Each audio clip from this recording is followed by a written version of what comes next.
Valentine day کے بارے میں بچے جوان بوڑھے سب ہی جانتے ہیں اور خوشی خوشی اس تہوار کو مناتے بھی ہیں۔ محبت ایک ایسا لفظ ہے جو بیشتر ہمیں معاشرے میں سننے کو ملتا ہے اور ہر شخص اس کا متلاشی نظر آتا ہے۔ ہر متلاشی کی سوچ اور محبت کے پیمانے جدا جدا ہوتے ہیں۔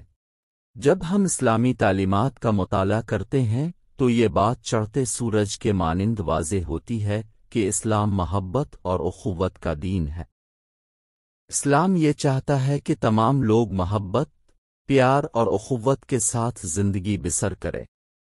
مگر قابل افسوس بات یہ ہے کہ ہمارے معاشرے میں محبت کو غلط رنگ دے دیا گیا ہے۔ اگر یوں کہا جائے تو مبالغہ نہ ہوگا کہ محبت کے لفظ کو بدنام کر دیا گیا ہے۔ جہاں محبت کے لفظ کو بدنام کر دیا گیا ہے، وہیں ہمارے معاشرے میں محبت کی بہت ساری غلط صورتیں بھی پیدا ہو چکی ہیں۔ اس کی ایک مثال عالمی سطح پر ویلنٹائن ڈے کا منایا جانا ہے۔ ہر سال 14 فروری کو یہ تہوار منایا جاتا ہے۔ عین قریب میں طالبات کے درمیان ویلنٹائن ڈے منانے کا بہت زیادہ رواج ہو گیا ہے، اور یہ عیسائیوں کا تہوار ہے۔ اس دن میں مکمل لباس سرخ پہنا جاتا ہے، کپڑے، جوتے سب کچھ سرخ ہوتا ہے، اور طالبات اس دن میں سرخ پھولوں کا آپس میں تبادلہ بھی کرتی ہیں۔ ویلنٹائن ڈے منانا متعدد وجوہات کی بنا پر جائز نہیں ہے۔